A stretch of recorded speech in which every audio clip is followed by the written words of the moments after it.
All right. Hello, guys. I can already see some people in the chat. A bunch of early birds. Thank you so much for coming on to the live stream, guys. Hello. Welcome. Welcome to the live stream. And we're back with another interview with one of our amazing students, and we'll be introducing you guys to him in a bit. But to give you guys a bit of a sneak peek, we'll be talking about his art journey, how he's managed to progress so much in 9 months, and maybe perhaps inspire you to keep pursuing your own art goals. So we're in for a very exciting discussion, guys. Lots to look forward to. Hope you're having a great day wherever you're tuning in from.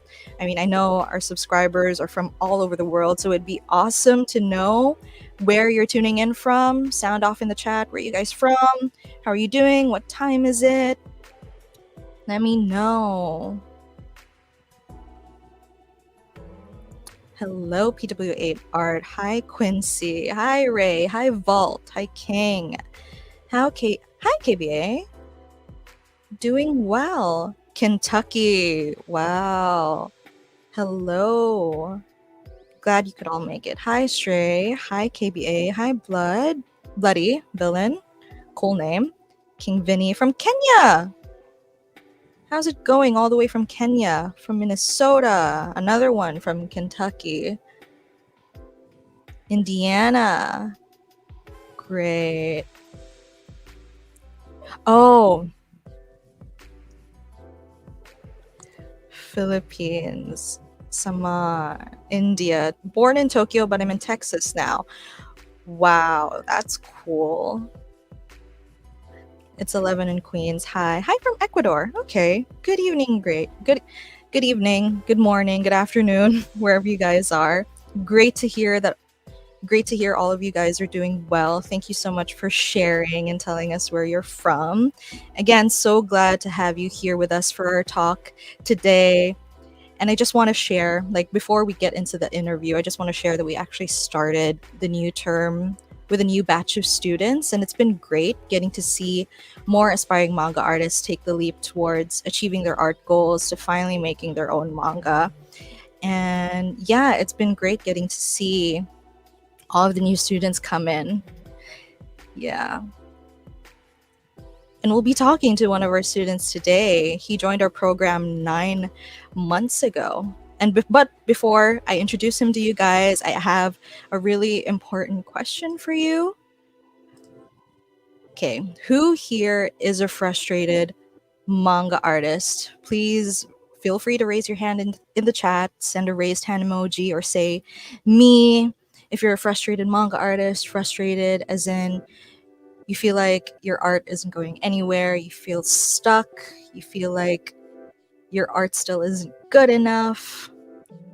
If that's you, then feel free to raise a hand. I mean, we've all been there. It's nothing to be ashamed of. Yeah. Yeah. Yeah, I see some hands. I see a couple of hands.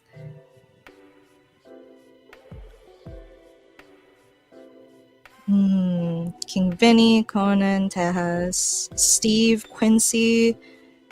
Yeah, I've been managing, still frustrated a bit because of consistency, but less than before. That's great, Vault. I'm glad that you're managing just fine. Hi, Tejas. It's okay to be frustrated. Yes, what KD said. It's totally okay to be frustrated. Again, nothing to be ashamed about. We've all been there. Okay. Coming up with the story is probably the lengthiest part. Definitely. That can definitely relate to that. And I think our student that we'll be talking to today will definitely relate to that. So stay tuned for that. We'll be talking about that in a bit. Okay. My drawing is now good, but working on it. Aren't we all? Okay. I've been trying to learn from books. I just bought books from Japan to try to get better. That's great. That's great that you're investing in learning. Okay, great. Okay, so how long have you guys been struggling? Can try to be specific. I mean, we've talked to people who say they've been struggling since they were in college or high school, but for some people, high school or college was just a couple of years ago. Some it was decades ago. So give me a number if you can. Yeah. 2 weeks. Long time. Since I was 9 years old. Ooh, so you've been drawing since you were 9. That's cool. 2 years, 2 months.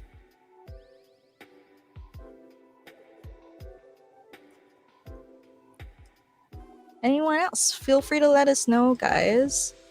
Give us a number or give us like an estimate.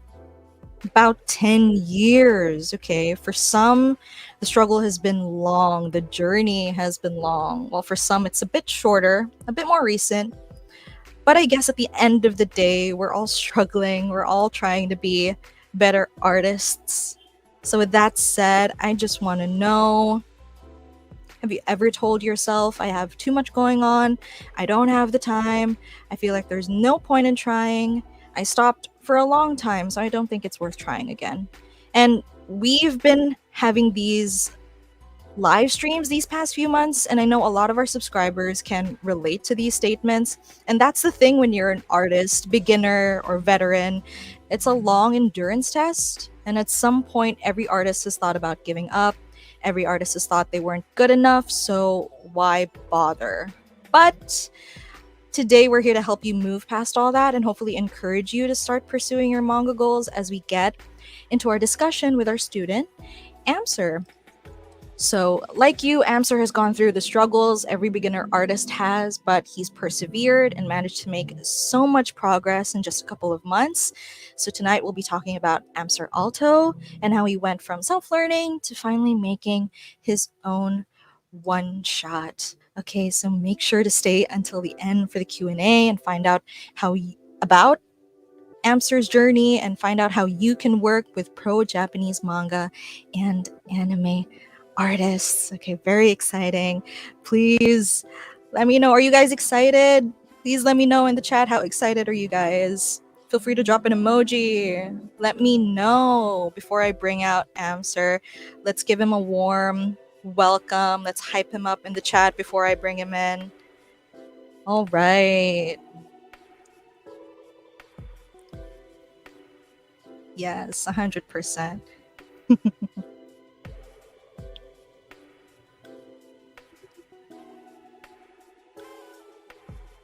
Great, great to see. Great to see everyone being so enthusiastic. Great. Okay. So now I'm going to pass the mic to our student, Amser Alto. Hi, Amser. Please introduce yourself to our audience, give your greetings, and maybe share something interesting about yourself. Hi, I'm Amser Alto. I'm 24 years old. I've been making comics since I was 13 years old. I've been drawing for as long as I can remember. It's wonderful to be here, and I'm glad to always be creating and writing and doing anything I can, and also helping people try to do what they can. Nice to meet you, Amser. Thank you so much for that. Thank you for coming onto the live stream and actually taking the time to be here with all of us today. I'm sure a lot of our viewers are excited to be here with you and to learn more about you. So now, without further ado, let's start the interview off. So my first question is, could you tell us how you got into art and why did you start drawing in the first place? I'll say that I've been drawing for a long time. I started before I can even remember, honestly. And to say the least, I used to do abstract art constantly. I made hundreds and hundreds of pages of abstract art, just filling up the pages until I couldn't. I even won a contest here and there on a national level when I was about 7. Around the time of middle school was when I wanted to start creating people and start building stories and start writing in general. And that's when my journey started to change and evolve. I really wasn't good at it, and I honestly had a lot of flaws. To say the least, I was very arrogant and prideful of everything that I did. Whatever I did, I always thought that I was the best that I did. That was something that was a very huge issue for many years, to say the least. It's always been a process to create what I'm doing, and it's a lot, to say the least. I mean, I think we can all relate to that. I mean, when we're all starting out, all beginner artists have this hubris in them where they feel like, yeah, I can do this. I want to do this. Like they start off so passionate and so confident, and that's normal. I mean, I'm sure a lot of our viewers have felt that same way. But what's important is that as you're working, as you continue, what's important is that you started your journey, and as you keep practicing and working towards your goal, you keep a hold of that passion basically, and you keep enjoying what it is that you want to do. You keep enjoying making art. Okay. So, with that said, how did you end up wanting to make manga specifically? I mean, what inspired you? I grew up with Dragon Ball Z. I mean, I think almost Mm. everybody has. One of the older three: Sailor Moon, Dragon Ball Z, Pokemon, Yu-Gi-Oh. Whenever people say this, I feel like I've always wanted to make comics in one way or another. I think manga just always interests me the most. Sure, I loved Marvel and DC and American comics when I was younger. I still do, but manga has something very special to it that not many has. Not even manhwa or munhwa or any type of graphic novel. I think manga is special in itself, Mm. even if it's just black and white in the majority of it.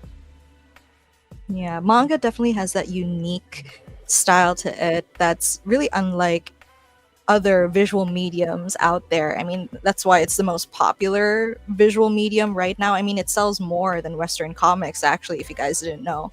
So, yeah, definitely. We've all grown up watching Dragon Ball. We've all grown up watching Sailor Moon. I personally grew up watching One Piece. So, And me yeah, too. I was after yeah, Dragon Ball.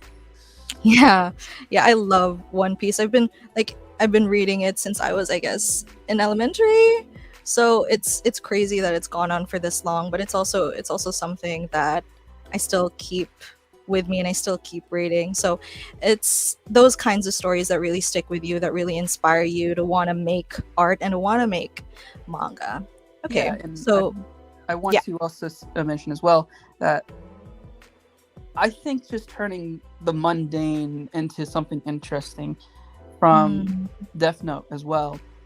mm, Writing in a notebook that could kill someone, or Bakuman, you can write about people writing manga, or Hikaru no Go, where you can write about people playing Go. If you can make something that mundane into that something that interesting, I think you've done something very special that not many people can do. yeah, that's what makes pro mangakas really special. Really, they can turn the mundane into something extraordinary with their amazing storytelling skills and their amazing art skills as well. So, moving on, like let's move back in time for a bit. Before joining our program, you were already learning through various means like YouTube and online tutorials. So, what were some of the most challenging aspects of self learning for you? So for starters, being able to accept that you're bad and accept that Mm, what you're doing is bad, and then realizing soon after that you can be better, and that it's going to be a journey, and it's going to be very hard, and it's going to be very long, but it's going to be very worth it in the end. I took many courses. I've talked to many people. I've made many people not very happy with me talking to them about trying to improve. I've obsessed over making art for so long that it's become almost ingrained into my psyche that I know that I have to do this, even if I didn't at some point. Sometimes I didn't want to do it, and yeah. I've took classes from. Well, being able to start with your fundamentals is something that was mainly the biggest challenge. I took classes and watched many videos and such. I tried to take shortcuts too. I think many people try to, but you just can't. You just have to accept that your fundamentals are going to be there. Your perspective, your anatomy, your values, your contrast, everything it's going to always be there. It's your rule of thumb in art. It's going to be your Mm, rule of thumb in comics as well. Even if you're making something cartoony or very simplified, those rules are always going to be there. And manga has its mhm, own that needs to be followed as well in some ways. But it can be mhm. broken up and to make it as interesting as you can while keeping the goals. And you mentioned like taking shortcuts when wanting to learn how to draw. Like, could you mention like an example, I guess, of a shortcut that you took back then? Certainly. Being able to like simplify the art where it's like cutting corners. The cutting corners to the point where it just doesn't look good anymore. And also like tracing. That's also a big one that people, even professionals, do at times. Yeah. Relying heavily on your reference where it's literally just a human being. You can't do that. You have to be able to break down the human form in one way or another. It's fine to have reference. And any artist that tells you that you can't have reference, they're lying, because you have to have it. I mean, just to be clear, it's fine to trace, it's fine to draw from reference, just as long as you don't do just that for years.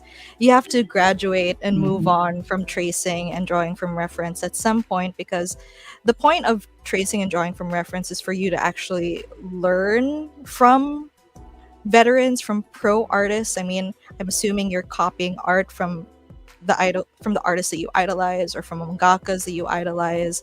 And yeah, the point of tracing and drawing from reference is you're trying to learn from the pros, people who are more experienced and better at drawing than you. And as you keep learning, as you keep practicing, eventually you get the hang of drawing stuff on your own. You get the hang of drawing like people, anatomy, faces on your own.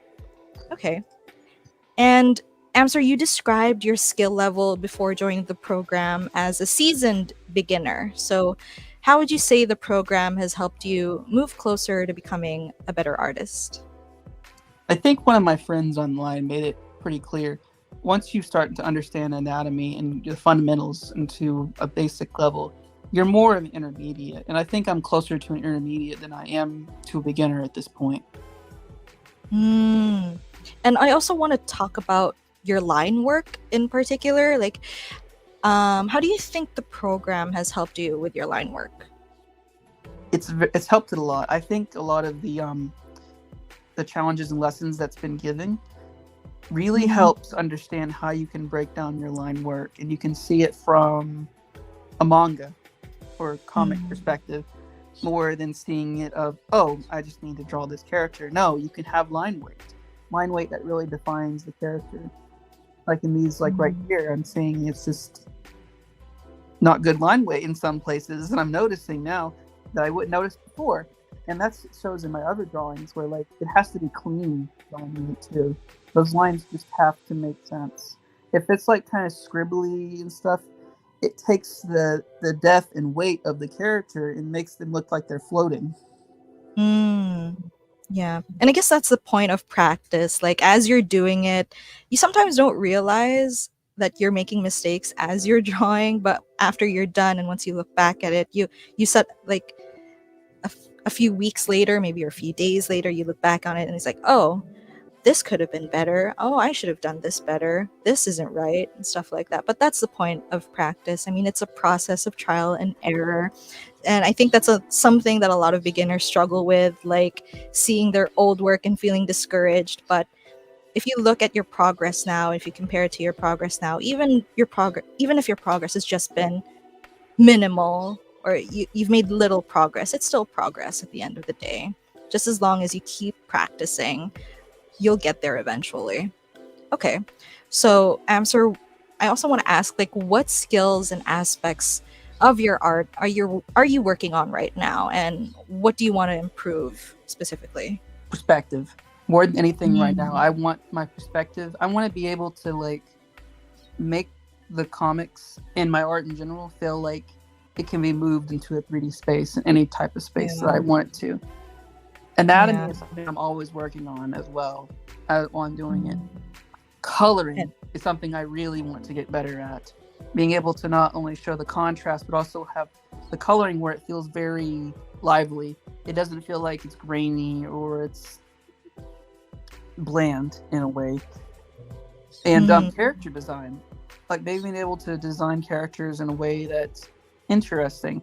I'm not really focused on style at this moment, and I'll say mixing in that anything that I'm doing right now when it comes to drawing a character, I'm usually using a reference for it. This one right here that I'm seeing, I used for Crollo from Hunter x Hunter for his face, but everything else I I thought he looked familiar. I used many other different references, and I mixed together things to build the character itself. But it's become my own style now. It's becoming my own style because I learned the fundamentals in a way where I can manipulate that. Great. That's awesome, actually, that you're really working. You know what you want to improve, you know what you need to work on, and you're really actively working towards improving it. And I think you mentioned something about the first thing you mentioned was learning perspective. And I believe one of the most difficult parts of learning perspective, I think, is foreshortening technique. I'm not sure if that's right, but like, yeah, foreshortening is definitely something a lot of beginners struggle with. Do you feel like that's been something you've been struggling with as well?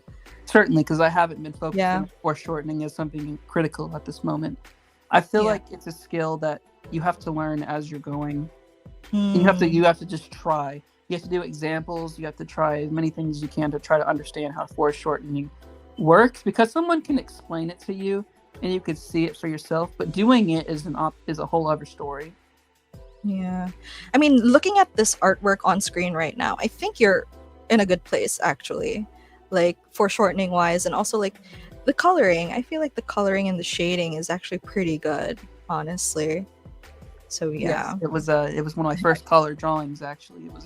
I hope you're satisfied with this. Yeah, great. I'm glad you're proud of it. But in another year, I'll probably be very disappointed in it. But what's important is now, like, you're satisfied with where you're at currently, and like you have a lot to improve on still, but at least like you're making progress. I'm satisfied to an extent, but I'm never fully satisfied. I'm always know that I can be better. Everything I'm seeing, I'm like, this could be better. This can be better. The previous drawings I did a month ago, I feel like it's just not good enough. It was, the coloring was so bland and boring. And the one I'm working on right now, I'm making up for it, and I'm understanding, okay, the coloring needs to be good. If the coloring isn't good for this, it's not going to be good. Yeah, I think that's also another important thing to have as an aspiring artist. You need to have that hunger for it. Like, you need to be, you shouldn't settle with where you're at.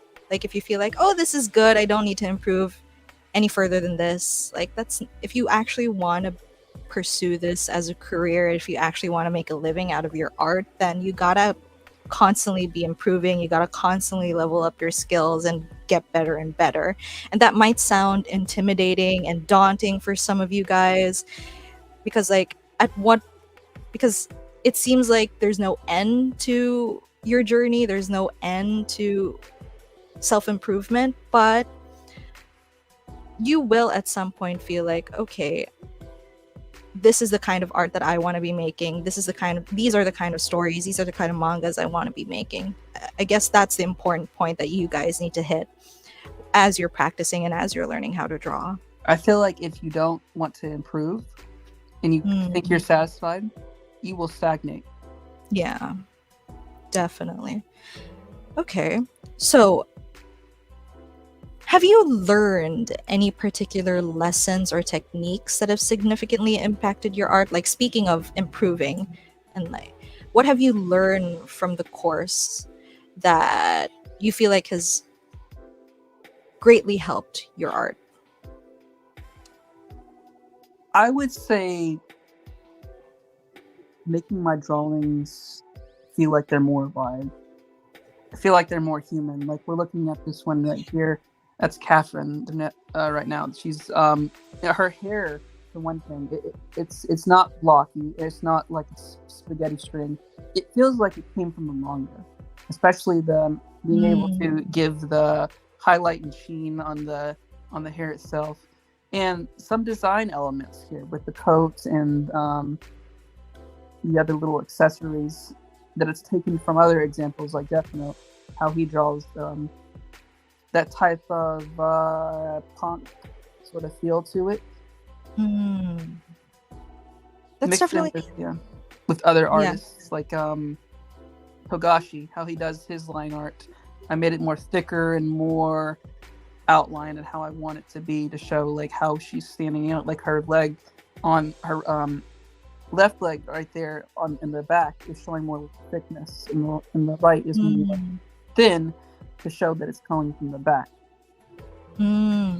So it definitely looks a bit more natural compared to like the previous sketches that we've been going through. Like I'm sure like we've all struggled with drawing stiff characters and stiff anatomy and stiff looking people, stick characters, basically. So yeah, with practice you can get better at drawing anatomy and drawing more natural looking people, basically. Okay, so moving on, what do you think you've learned from the course that you may have already applied to other manga projects you're working on? Because I know you're working on quite a few. Yes, I think being able to like draw the characters in a way like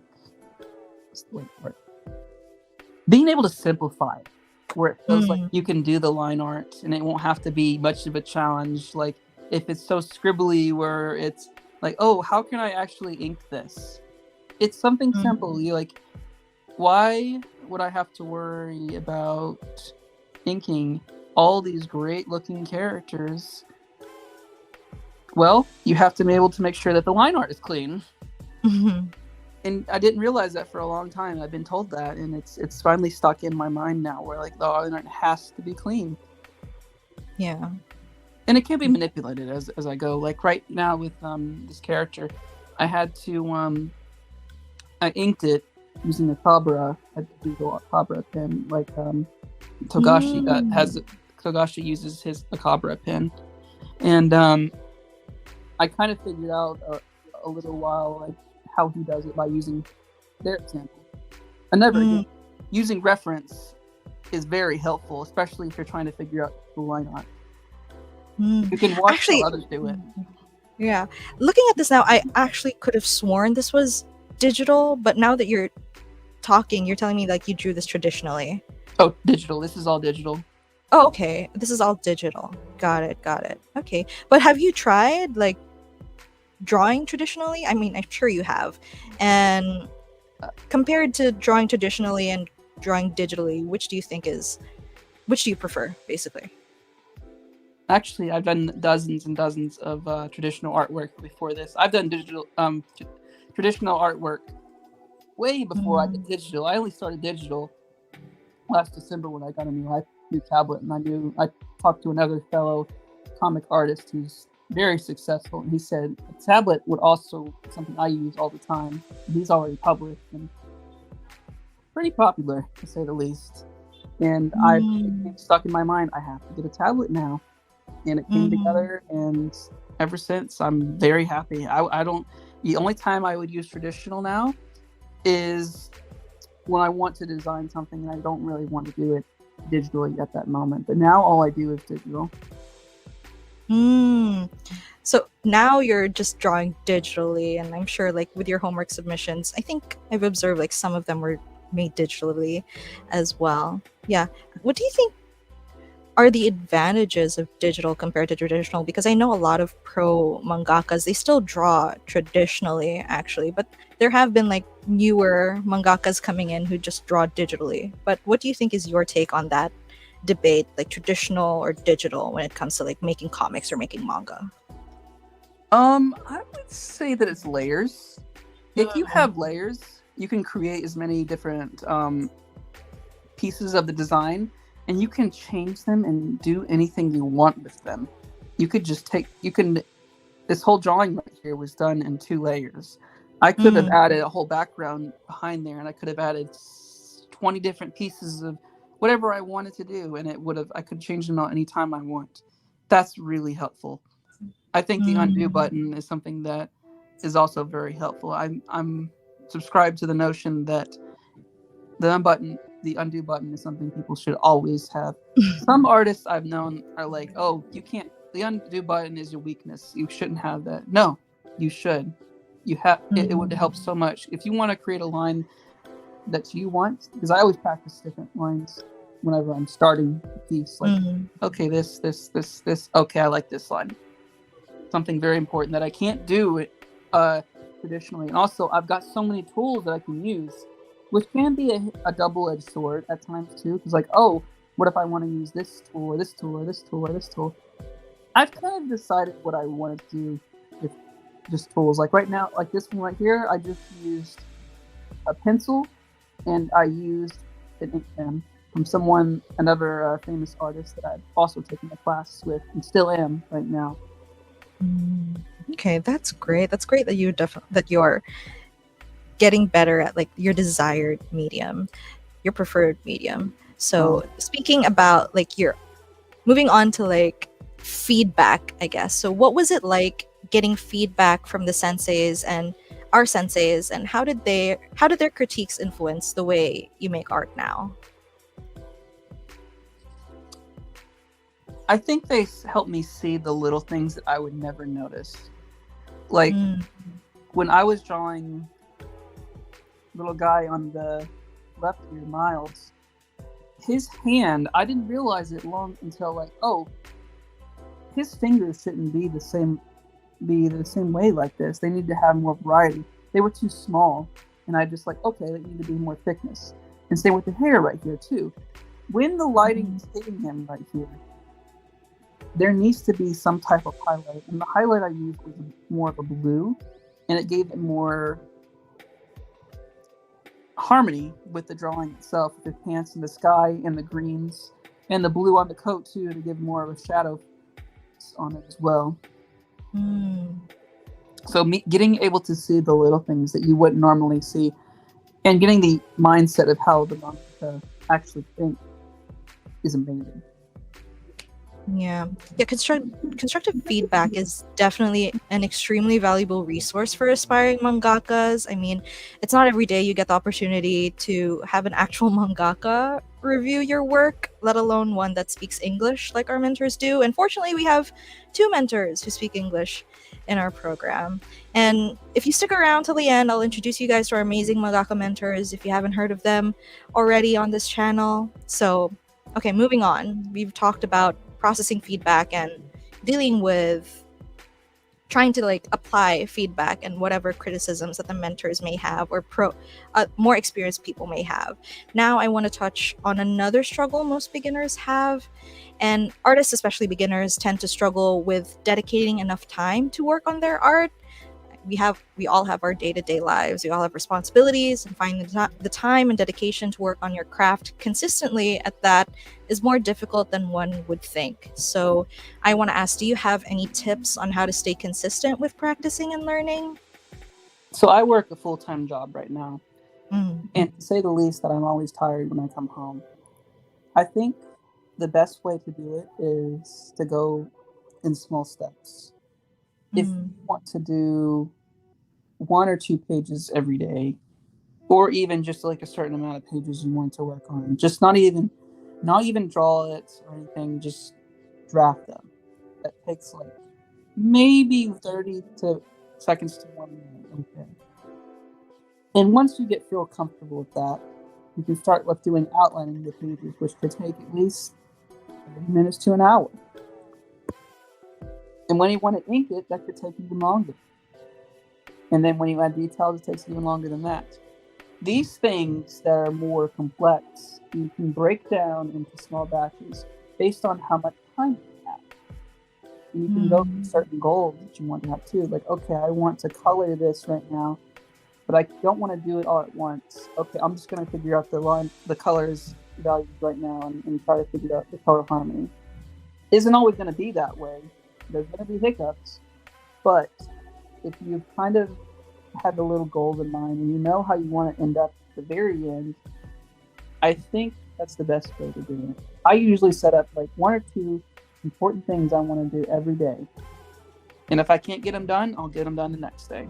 And I will get them done the next day. That's why I tell myself, I'm going to always tell myself, When I do something, I'm going to do it. I'm not going to push it to the side and say I'm going to do it. Yeah. Yeah. I think that's a important mindset to have actually. You said that, okay, if I can't do it today, then I will do it the next day. And I think the messaging there, the phrasing there is really important. You have to keep saying that you will. You have to really dedicate yourself to it. You can't half-ass it. You can't push it to the side and just like leave it for later. You can't procrastinate, basically. Because if you have a goal in mind, like what Amser said, you have to keep that goal in mind. You have to be aware of that goal always, and you have to do whatever you can to reach that goal in whatever way you can. Like, you have to consider your schedule, you have to consider your mood. Sometimes artists aren't in the mood to draw. Some days they're so inspired, and some days that they're just like, I don't want to do anything today. So that's another thing you have to keep in mind when you're practicing and you're learning how to draw. So yeah, definitely always keep your goal in mind and be consistent. Okay. So how has being part of the LTDM student community impacted your growth as an artist? I think talking to people and like really getting to know them as well, like seeing, I follow a lot of you guys, the guys and gals, and them's types of work on in this class. When I see someone improving, I can tell they're improving because I've been watching them probably from the beginning. I'm just very excited to see other people's work, and I'm happy that people can also look at mine and see, okay, you can improve here, you can improve here or here and here. Just the other day I was talking to them and it felt like I was getting so much out of it, even though I just did a couple of questions, just sort of pick the brain of the community and trying to figure out how I can improve. And sometimes even when you get critique, it's not going to be what you want. But it's something that can lead you in the right direction in your mind at that point. And it won't be perfect, but you know what? It will also be something that'll make you feel better about your work. And that collaborative process, that sense of community, I think is really important for artists because, like, as you're learning, at least I believe you can't be learning just by yourself, because then, like, who is there to check on you basically and give you the feedback that you need to improve? Because, like, if you're working on your art and you keep practicing on your art, you develop this sort of like opinion about your art, and that's your opinion alone, but you never know, other people might have different opinions or different perspectives about your art that you never even realized. So yeah, I guess getting feedback from others is definitely again a very valuable resource that all artists need. So yeah, having to interact with other artists and letting them see your work and letting them give their 2 cents about your work, it's really something that I feel like a lot of artists need. Okay, so I hope like you've learned a lot from your fellow students, at least. Oh, the people, not just them, people I talk with Discord, people I've talked through many years. I used to give advice to hundreds of people. I still do give people advice when I just see them posting art when I can. I feel like that I wouldn't be who I am and what I'm doing unless I have someone to always look at my work. I mean, mangaka have editors, and people have people to show them what they can improve on. I think that's the same mindset on a smaller scale. Okay, that's good. That's good. Okay, so speaking of the community and speaking of the program, I just want to ask, what do you think is your favorite part of being in the program? Oh, just seeing how I'm improving. I think seeing where I am before to where I am now, and then where I'm going to be another year from now, it blows my mind.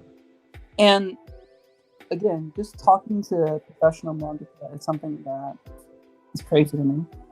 Like, it's real. It's something that's tangible. And then it adds on because then there's a community that you actually enjoy talking to with them. Because I've been through a lot of communities. I've actually owned communities before. And I'll tell you one thing, they die out quickly if you don't give them the attention that they need. and you have to give their attention every day in some capacity, it feels like. Yeah, that's really important to like. Yeah, that's actually an important.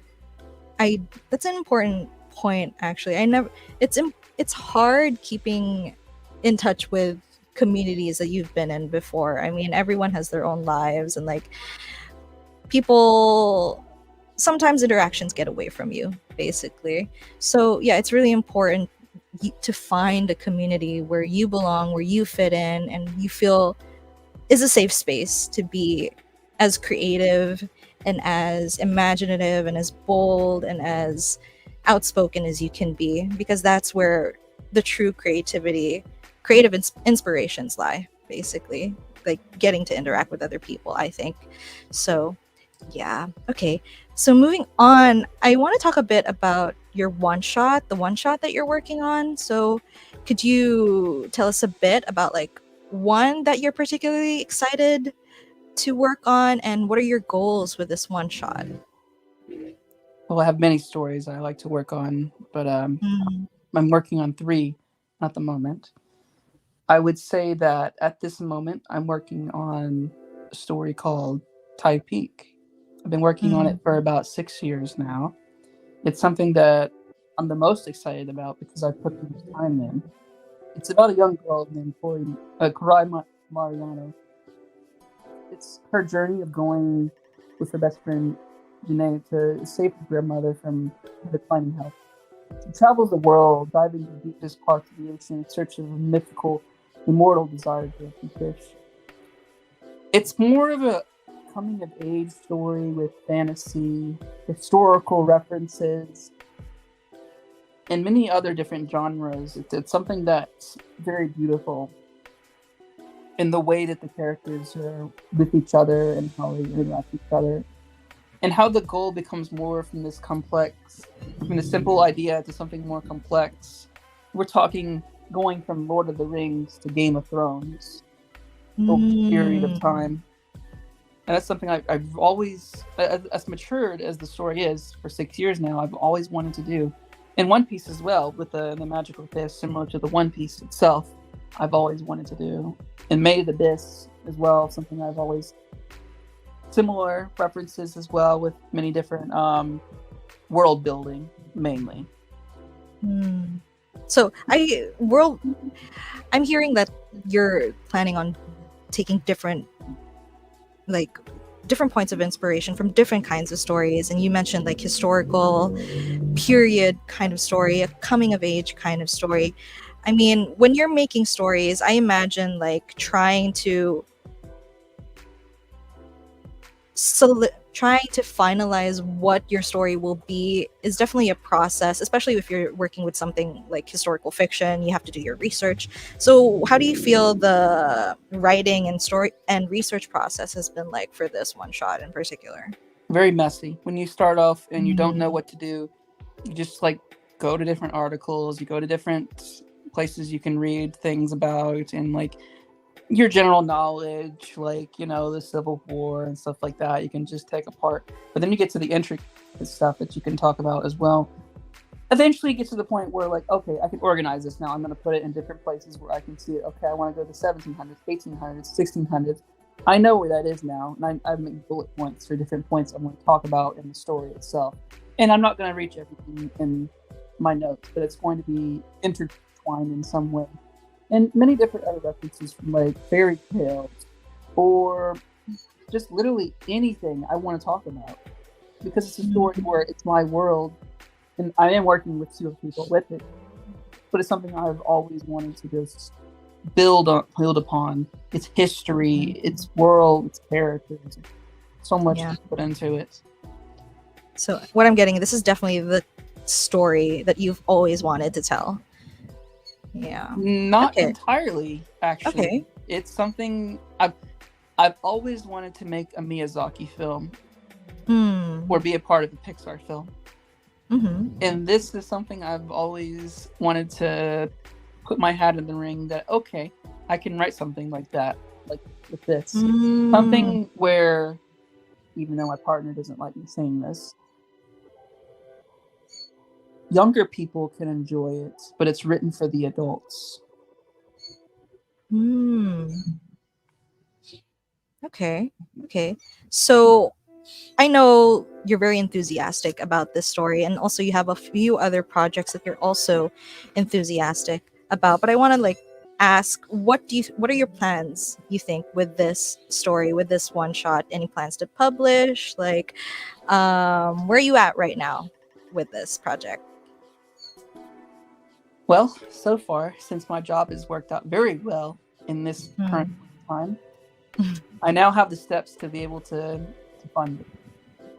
I spent almost a year or so now trying to look for other publishers to publish it, from Dark Horse to Image to God knows who knows what. And they all either said no or they never responded back. So in my mind right now, I'm going to self-publish it with my partners, and I'm going to pay our artists to do the color work while I and my partner have been writing, designing, and me on drafting and organizing all the speech bubbles and making sure that every page is laid out at this moment right now as I'm working on up to the second into the third chapter of the story at this moment. And hopefully up to the seventh chapter is what we want to finish up the entire short arc. And then once we have all that sort of figured out, we can start planning out our months in advance, hopefully by the winter time, and start getting the first chapter out by December. And then from there, after we've sort of got a routine of doing this monthly, then advertising and doing everything that needs to be done to make sure the story can sell and make sure the story can be read.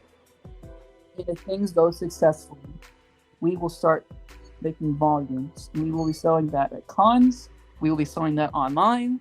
We will be putting Tide Peak anywhere and everywhere that we can. Great. That's really exciting. Tons of plans for this one shot. And I'm so glad that you're actually working towards getting this out there and getting the story out there and getting the story published. Yes. So yeah, if you want to learn more about Tide Peak, guys, you could follow the Instagram account for this project specifically, and you could also follow Amser on his social media account on Instagram. So it's up there on the screen right now. Feel free to give him a follow. Feel free to follow his project if you want to learn more about Tide Peak, you want to learn more about the story and follow along as the story progresses and eventually gets published, hopefully later in the year.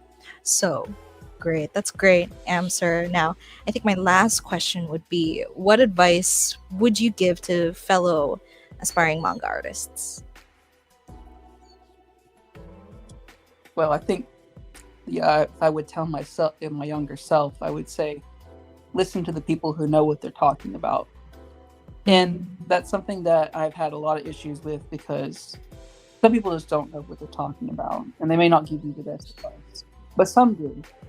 Like Mark Brunette, that I'm following right now, and I'm following his class. He knows what he's talking about. He's a veteran. The mangaka that we talk to, they have notoriety. They've done what they've done, and they've been successful at it. They know what they're talking about. Following them and understanding what they're doing is very important. Being able to get out of your shell and understand, okay, I can do this. I can create it. I know it's going to be really bad at first. Some people, it may not be. But if you have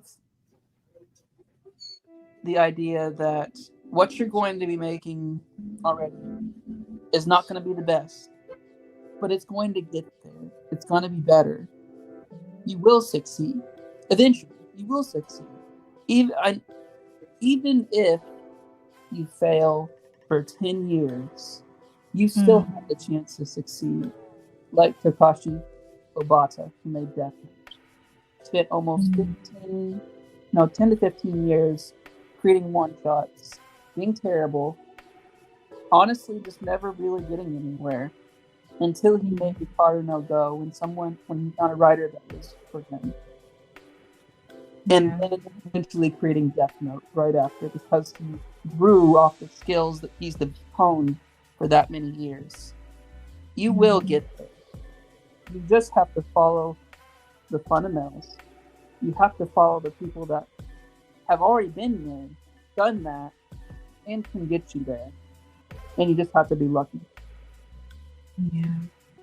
I think that's enough said. I couldn't have said it better myself. That's great advice, Amser. Definitely words to keep in mind when you're striving to make it as an artist. So I hope you guys take note. I hope you guys heard all of that and really reflect on that, because if you really want to be an artist, as in pursue a career as a mangaka, make a living off of your art, and you're passionate about telling stories through your craft, then you gotta put in the work. You gotta put in the hours, the practice, the blood, sweat, and tears it'll take to get you to your goal.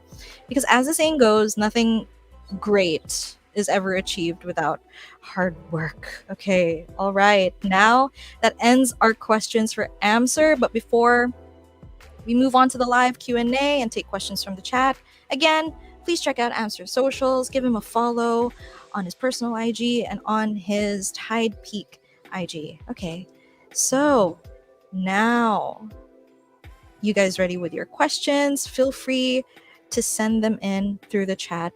Now we'll open the floor to questions from our viewers. If you have any questions for Amser, now's the time to ask. Guys, let us know.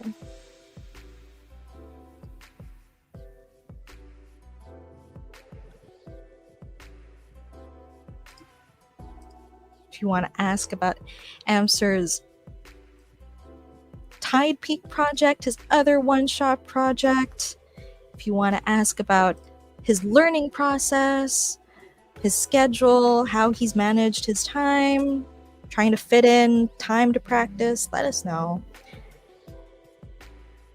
Okay, It's Raven asks, how can we design our character? I think that's pretty broad, so I think we can focus it on how do you design a protagonist of a story, you feel?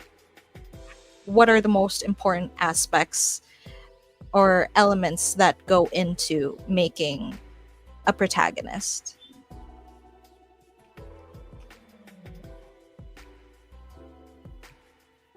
Hello, Amser? Oh, sorry. Yeah. Repeat the question again. Yeah. So Raven asks, how can we design our character? But designing characters, I think that's a pretty broad answer. So I think we can focus it on how can you design a protagonist for your story? I think that's important. Well, I think the senseis really have, the manga senseis have a pretty great idea about it based on the personality, the setting,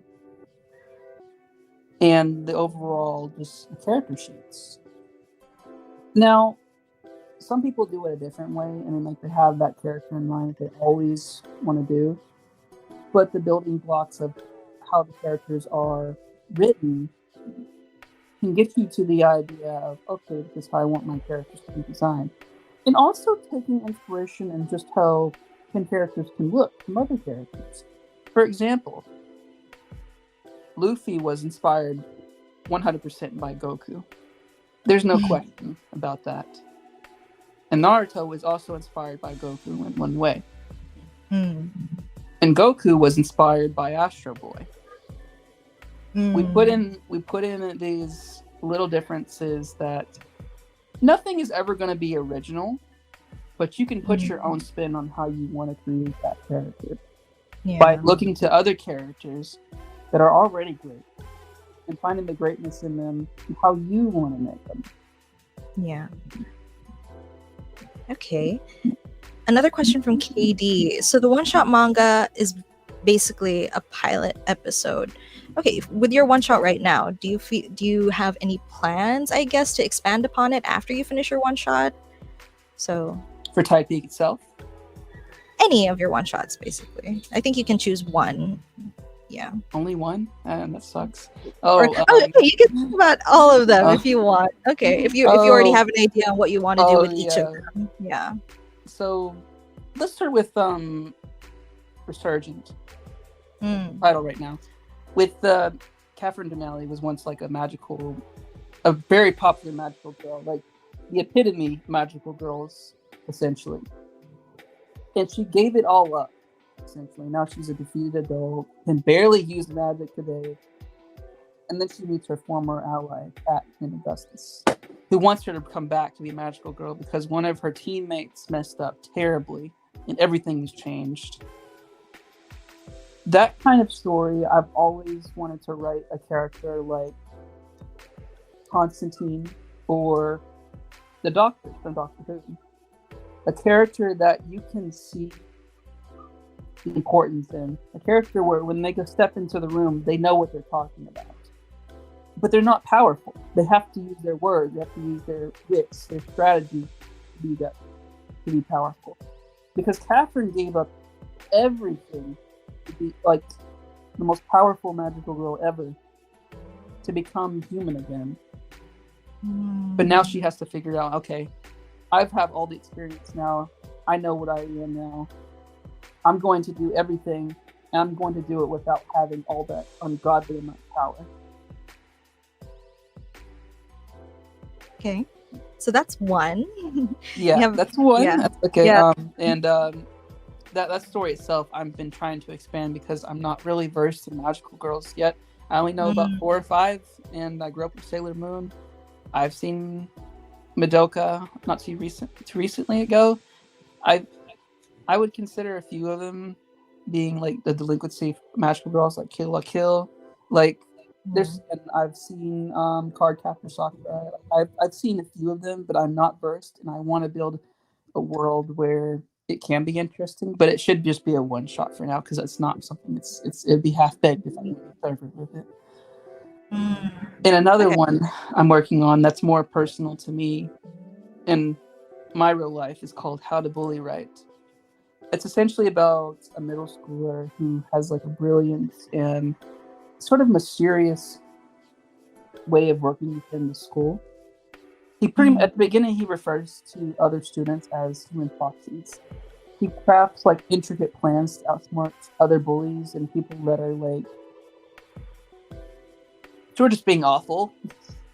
He's being someone who's going to be oppressive to like the social order, but doing it in a way where people don't notice.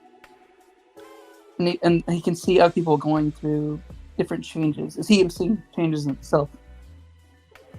And where this character, the main character, Miles Crosby, he leads this journey, and he's trying to help people in ways that only he knows can. Well, we get to see him perform these acts, like switching a notebook that someone has the exact same one, and they think that it's theirs. These dramatic but small ways of doing it make it so interesting. Like I've talked about before, making something that's so mundane so freaking interesting that people can't put it down. And you just want to watch what Miles does next. Great. Okay, you have another one for us. Let me see.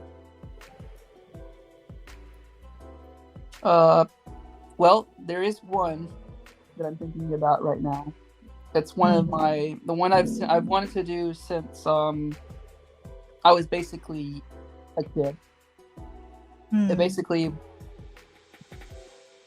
well, the main character himself was kind of my imaginary friend when I was younger, and I've sort of had him in my mind for a long time, and I've developed him in my mind in someone who can be an actual character.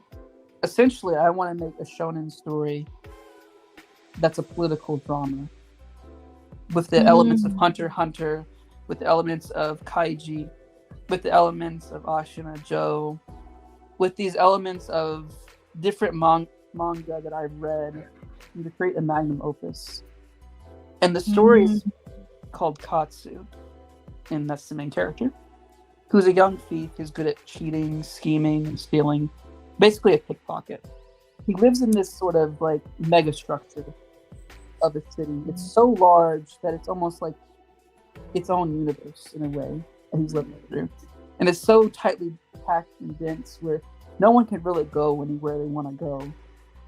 You have to have permission to go places. You have to have some type of rank. You have to have some societal change to be able to go anywhere you want in this world that he lives in. And essentially, he sort of wants to figure out what is the meaning of value. in a simpler terms, what does it mean to be rich? And he sees it through this massive city out in the distance, and he's like, I want to be there. I want to go there, but I can't. So he wants to earn money to be able to get there one day. But he wants to do it his way. He wants to do it his way. Like how many characters do. They have that boldness in them. And he wants to change his life. But he meets the, I wouldn't say antagonist, well, kind of antagonist, who wants to, he meets one day who's sort of meek, not really understanding things. He's highly intelligent. Someone you consider like L or Lex Luthor or many different intelligent characters. And this character sees Katsu steal from his politically very powerful father. He sees it for the first time, and it's like, why would he do this? Why would he do this? And he would just ponder this thing, seeing that he can have freedom in his life from his oppressive father and his lifestyle. And once he sees this, Katsu indirectly changes everything, as his antagonist is going to change this entire world, while Katsu is the one to change things in himself. Okay, that's all really interesting. I mean, I'm getting all of these different story ideas, all of these different one-shot ideas. So I think getting back to the point ultimately is like when you make a one-shot, KD, is the one-shot, if you want to expand more upon it, then you could consider it as like, okay, this is like the pilot episode for my larger story, I guess. So, but at the end of the day, like the point of why mangakas make one-shots is to like test their skills and like show off, basically, because the point of one-shots is, okay, this is the best work I have so far, and I want you to take a chance and maybe publish me or take me on. You know, that's what you do when you go to editors or you go to publishers, basically. That's the point of one-shots. So one-shots, you could consider it as like a pilot episode for a larger series, for a larger story. But at the end of the day, you have to make a consolidated one chapter story that basically sums up like your entire story, that not sums up your entire story, but gives a good preview of your story, and like tells a story from start to end at the same time. So yeah, okay. And I guess another question is, what's your end game in your art career, Amser? I don't think That's there is from KBA. I don't think there is an end game. One of my biggest inspiration, Richard Williams, spent decades becoming a master painter and then a master animator. He never finished his masterpiece, but he always kept working, creating amazing things. I think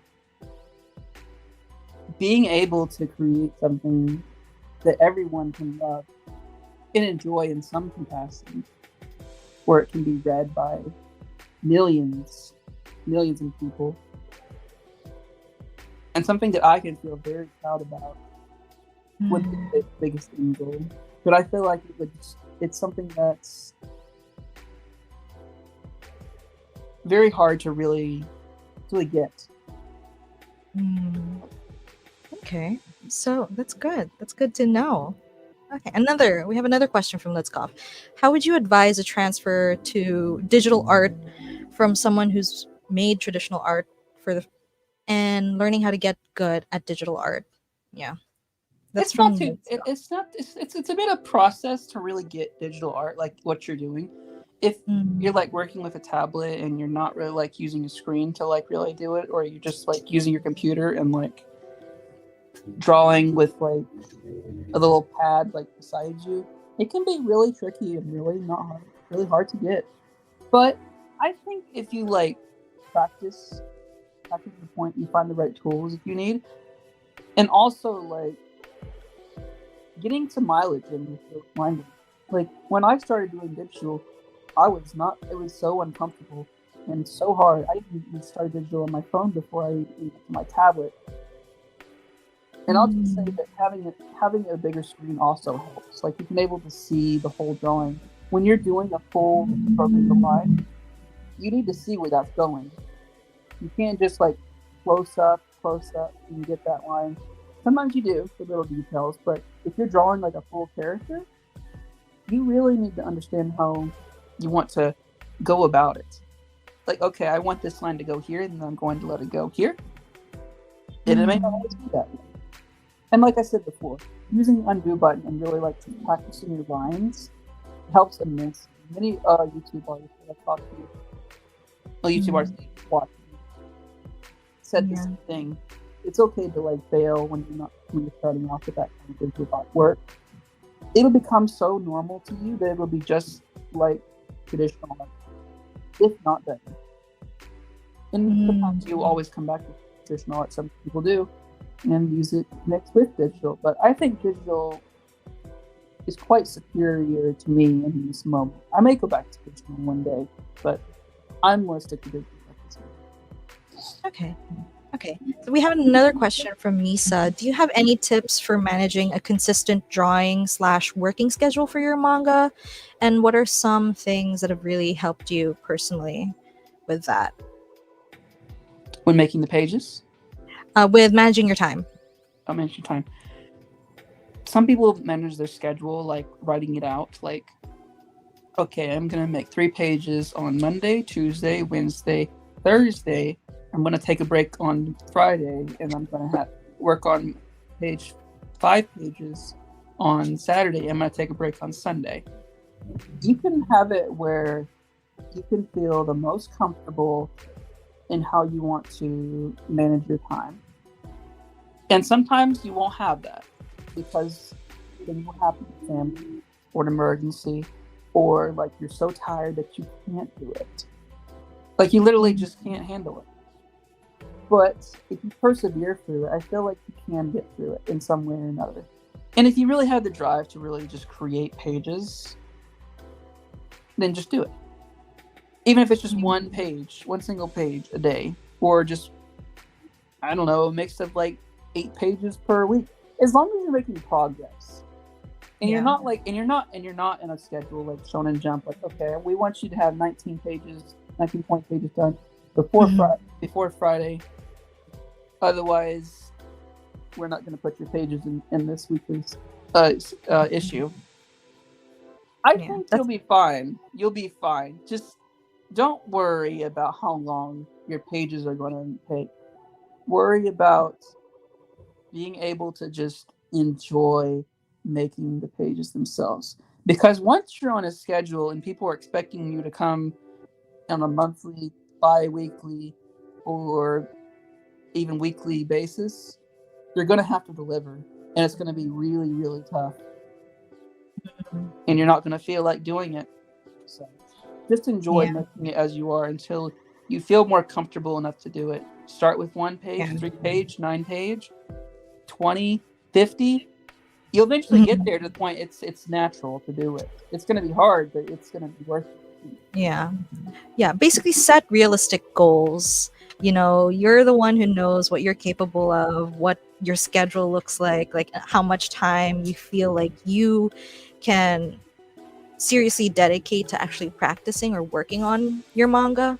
So you have to set like a realistic timeline. Like you're no pro, as what Amser said. Like pros at Shonen Jump, like it takes them, I think, 2 weeks to churn out like a single chapter, and that's like, and it goes on and on, So yeah, that's what happens when you're working on a serial. But since you're not working on a serial and you're not a pro, then you have more free time. You have more time to actually be more chill with the process, I guess, and don't stress yourself out too much with, okay, I need to dedicate this much time on this, and if I don't hit it, then I'm gonna fail. No, not really. Like what I mean by setting realistic expectations, setting a realistic timeline, that also allows you the space to adjust with whatever circumstances are going through your life at the moment. So yeah, but again, you have to keep in mind your goal at the end of the day, that you want to make manga, you want to finish your one shot. So it's always important to have those goals in mind. Okay. So, another question from King Vinny.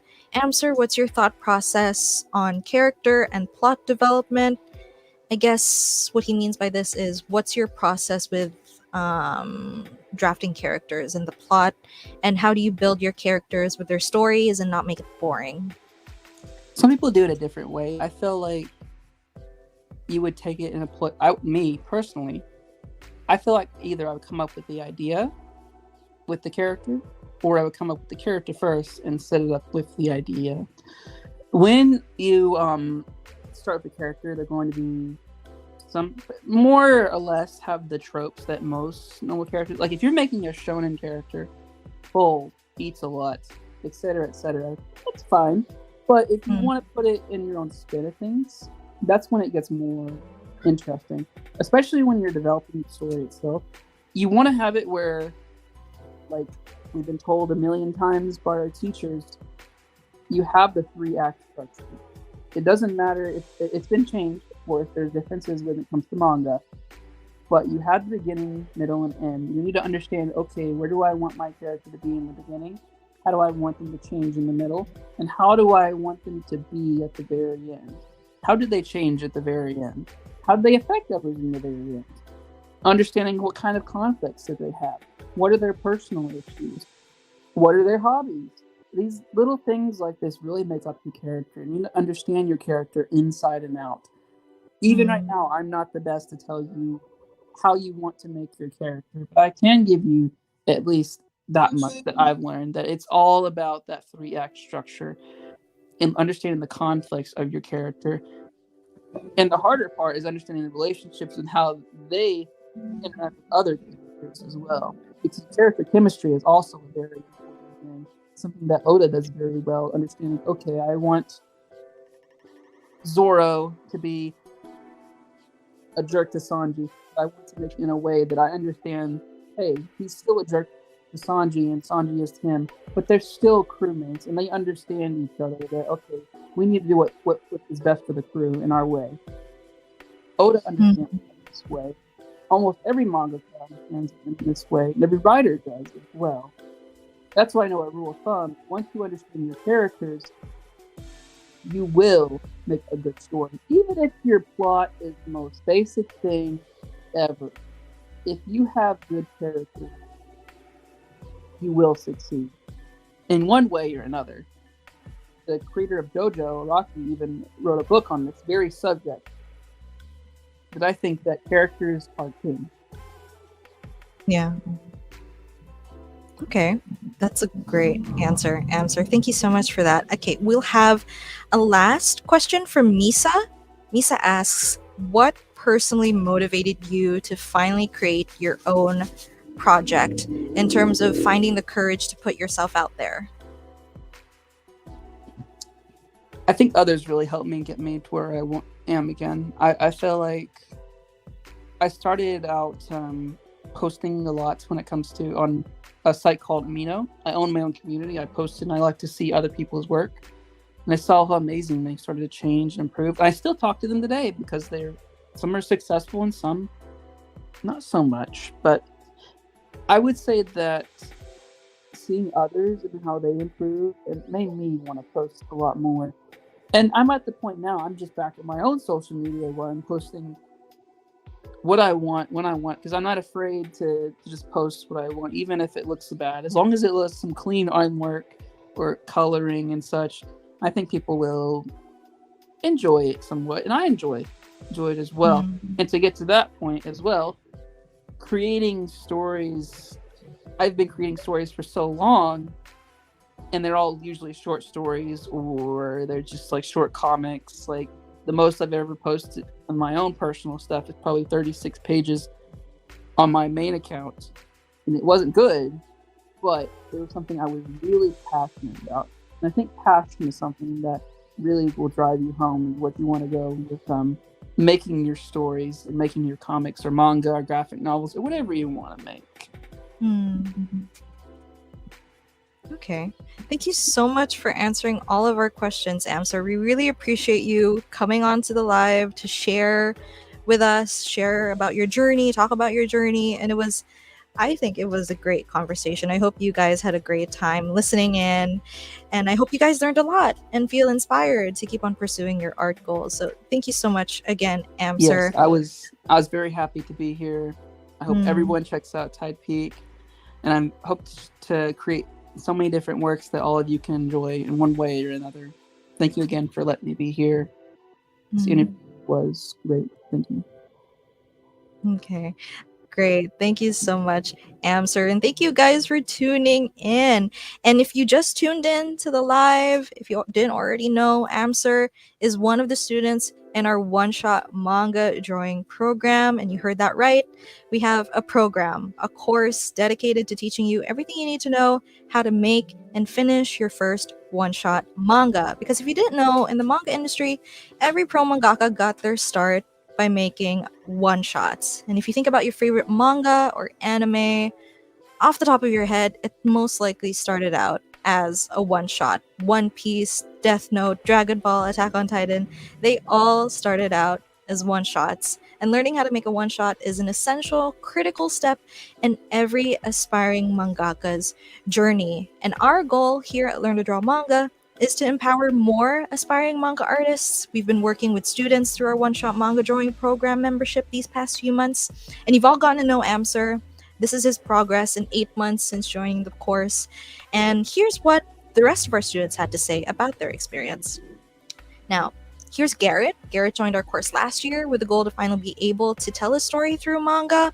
And he's already had the story brewing in his mind before he joined our course. And now he's working towards being able to actually make it into a manga. And this is Garrett's original character from his manga. This is how he drew it, his OC, back in October last year. And now this is his progress in May of this year. Just 8 months later, you can see that his anatomy has improved. He's been practicing with drawing more dynamic poses and scenes. And also, this is what he had to say about the course. I feel like I've improved a lot since the beginning. I'm also glad to set up a lot of connections with a lot of students who are on the same journey as I am. All right. And we also have another student, Eduardo, who's one of our students who's actually had experience joining and participating in manga competitions before. I mean, he joined Silent Manga Audition before, and after getting feedback from that competition, he decided to work more on his skills, which led him to join our program. And as you can see, in just 2 months, he's improved a lot. He's experimenting with more dynamic poses. He's also in the middle of working on his one shot manga. This drawing in April is actually a character from his upcoming one shot. So, this is what he had to say about his progress since joining our program. I reached a new level of detail and characterization, learned more about backgrounds, and how to be more creative about doing things against a deadline. The members always give way better feedback to my works than I would, and they genuinely want us to do a good job. And then we have another student, our student Courtney. We had an interview with her just a few weeks ago, and she joined us this year because she wanted to learn how to make manga. And in just 5 months, she's gone from this to this. In this recent submission from May, you can see her scenes have more depth, and she's venturing a bit more into detailed background work. And this is what she had to say about her experience in the course. I like the sense of community and friendliness this group has fostered among itself and its members.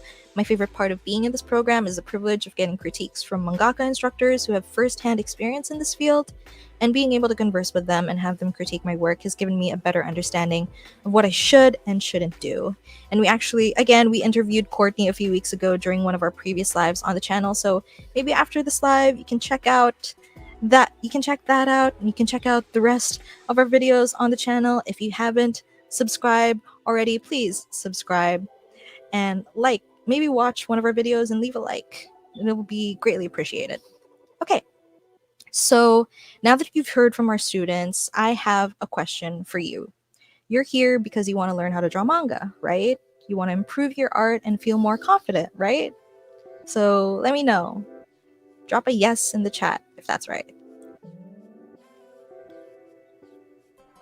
You want to improve, you want to be better artists, you want to become better, improve your skills. Yes, correct. Hi, Bloody Villain, correct. Yes, yep. Yes, yes. Seeing a lot of yeses in the chat. Okay, keep them going, guys. Because another question, would you rather do it yourself, or would you rather have a proven path to success? Because you've seen our students' results, you've read how happy they are with the community and guidance from our mentors. So another question is, do you want into, please type I want in the chat if you want to be in our program and experience interacting with our community and interacting with our pro mangaka mentors and getting the valuable guidance and feedback from professionals in the industry. I want in. Misa wants in. Raven wants in. Katie wants in. Villain wants in. Jennifer wants in. Vinny wants in. Great, great. Liking all of the enthusiasm, guys. So if you want to make your time doing art more meaningful and more productive, then our one-shot manga drawing program membership is for you. We're on a mission to accelerate your growth, all while having fun learning together, and you will have amazing pro mangaka mentors to guide you. Our first mentor is a professional Japanese manga artist with over 30 years of experience, Now Yazawa sensei is also the illustrator of the iconic manga turned anime known as Wedding Peach. It was this famous magic girl anime back in the 90s. So if you've heard of it, our mentor Yazawa sensei was the one who created it. And she's also released her own How to Draw book, and she also teaches how to draw manga in a vocational school in Nakano, Japan. Yes, everyone loves Yazawa sensei in our community. And our second mentor is also another professional Japanese manga artist. Her name is Renasaya. She's been in the industry for about 20 years already, and she also teaches at a manga school in Tokyo. So give it up for our mentors, guys. If you want to join our program, these are the people, these are the mentors who will be guiding you and will be helping you, giving you advice, giving you feedback on your works. So if you want that guidance, if you want that feedback, then please sign up. And all right, those are our brilliant mangaka mentors in our OMD program. And now you guys might be thinking, what's in it for you? What can you expect from the program? And many things, actually. You'll learn basic drawing foundations, advanced drawing techniques, how to ink and color with Copics, how to design your own character for your manga, and how to produce your one-shot manga from start to finish. All right. Now, once you join the course, you will have lifetime access to self-paced training videos, Facebook group and messenger group chat, live Zoom sessions 2 to 3 times a week with our student success team, and mentors. And don't worry if you don't have time to join the live because you might be busy or whatever. It's fine. Don't worry. We will collect your questions and artworks for critiquing beforehand, and you will have lifetime access to all live replays and PDF guides and lesson modules. And even if you just watch the replay, you'll still see your questions being answered and your artworks being critiqued. So I just want to be clear, though, we're not just taking in anyone. The better the fit, the better the results. Because if making manga or drawing manga is just a hobby for you or just a passing phase, then this program isn't for you. We want to work with aspiring manga artists. We want to work with artists who want to be empowered, people who are truly serious about learning to draw manga and are determined to make manga and put their work out there. So if this sounds like you, stay tuned. We're only accepting students who are 18 years old and above. So if you want in, if you're interested, here's how the process works. Now, this program is for you if you're a beginner who wants to learn how to draw manga and start telling your own stories. You have a passion for manga and dream of getting published or winning contests with your original artwork, and you're seeking confidence in a supportive community to share your art and grow as a manga artist. So if that sounds like you, then sign up to our waiting list. This is your moment. This is your chance. If you're an artist who wants to make manga, but you've been struggling, not making any progress, and just getting by on your own, not getting advice and valuable mentorship from veterans, pros in the industry, then this is an opportunity to get the help and guidance you need to improve as an artist and finally start making the kind of manga you've always dreamed of making, guys. So here's the link. It's up on the screen now. Go and sign up. It's also in the chat, it's in the description. If you want to take the steps to finally start making your own manga, then please feel free to sign up. Okay.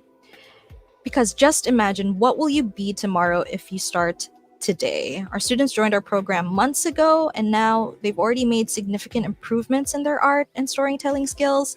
And you can too, if you take the leap and sign up to our one-shot manga drawing program today. Okay, guys.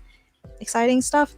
We actually, again, I mentioned this at the beginning of the live, we just started our new term a few weeks ago, and a lot of new students came in and started a few weeks ago, and they've been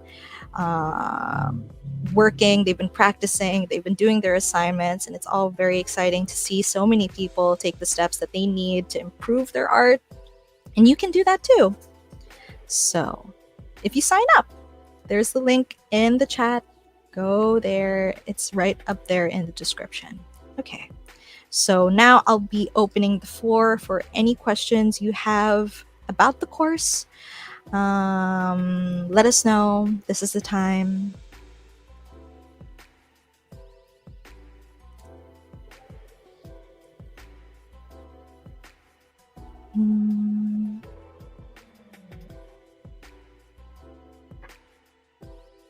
I signed up. Raven signed up. That's great. Misa already signed up. That's great. Looking forward to seeing you guys in the new term. By the way, we closed enrollments a few weeks ago, and because the new term already started a few weeks ago, but we'll be opening up slots later this year, ideally maybe in October. So definitely look forward to that, guys. Okay. Is this going to help make me make manga for Shonen Jump? Now, again, this is a one-shot manga drawing program, and we're not teaching you how to make manga for a specific genre per se. It's entirely up to you what kind of manga story, what kind of story you want to make for your manga. If you want to make a shonen story, then if you want to make a one-shot to help start you off with your manga making journey, then definitely this program can help you with that. Yeah.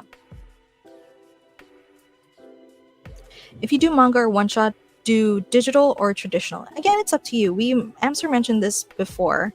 Some mangakas draw digitally, some mangakas draw traditionally. It's up to you what your preference is and what you're most comfortable with. Anyone can make manga digitally or traditionally. Okay. Can the skills learned from manga be transferred to graphic novels? That's the tricky part. Yes.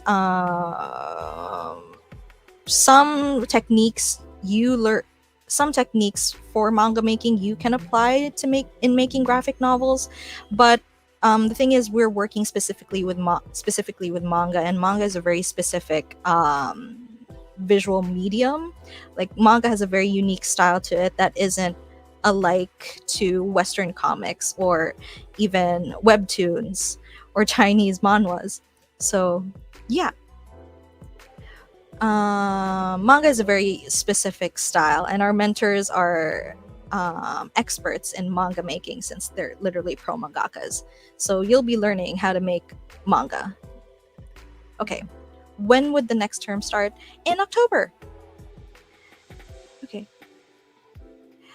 Oh, Movo, I feel bad because I missed most of the stream. I tested positive for COVID, so I was resting. I hope you get better soon, Movo. Movo is a regular on the channel, and thank you so much for still taking the time to come on to the stream, even if you're not feeling well. I hope you get better soon. Okay. King Vinny signed up. Okay. Misa says, I just wanted to say how nice it is that there's so much more resources for manga making now, especially for beginners. You guys are doing such great work. That's very appreciated, Misa. Thank you so much for the shout out. We really appreciate it, and we really are just making content because we want to help out other aspiring artists. I mean, it's hard trying to learn off of tutorials on the internet. So yeah, we just want to help out and like hopefully inspire others to start their journey and want to make manga. Okay.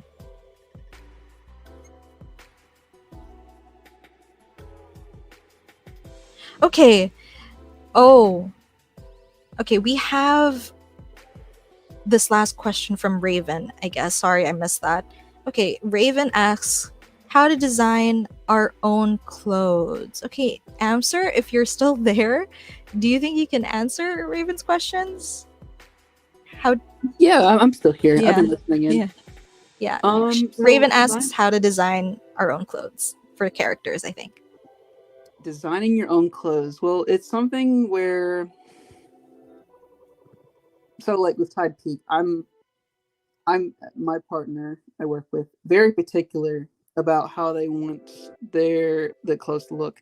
If a skirt is too long or too short, then it's not correct, and I want it. So fitting a time period is something you can consider as well.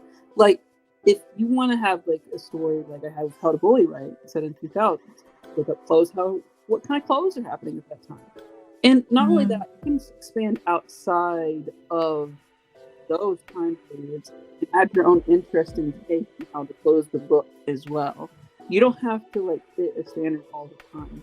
Like with JoJo, like all the clothes in there, while crazy, like some parts absolutely nuts, still look interesting. People are going to recognize, oh, this character wears this type of clothing, or like Jotaro Kujo, he wears the jacket and the hats and what's basically part of his head. I mean, that type of thing is you're going to recognize. Even the simple clothing, like with Light Yagami, his clothing is just very simple. But how it's designed in a way where, oh, he's school student who is really intelligent and very calculative. It fits his character as well. So understanding as well, okay, these characters think this way and they're like this way. You can start to understand where you're going to get the clothing from. And you can always look at fashion magazines, or you can always look at online resources like Pinterest. There's many different ways how you get to design the clothes. It's also understanding how to make the clothes themselves, like folds and etching inside of the clothing where it's like done in a certain way, how it moves with the character. It's a very complex process. Once you understand it, it kind of makes more sense over time. Even I'm still learning how to make clothes in a way that really fits characters, but it's very rewarding. Yeah. That's a large part of designing clothes, I think. Like it has to fit with the larger context of the story and the plot, and also like the personality of the character that you're dressing. So yeah, those are definitely points that you need to consider when designing clothes. Okay, I think we'll entertain one last question before we end the live. So okay, one more question. One more question. Hmm.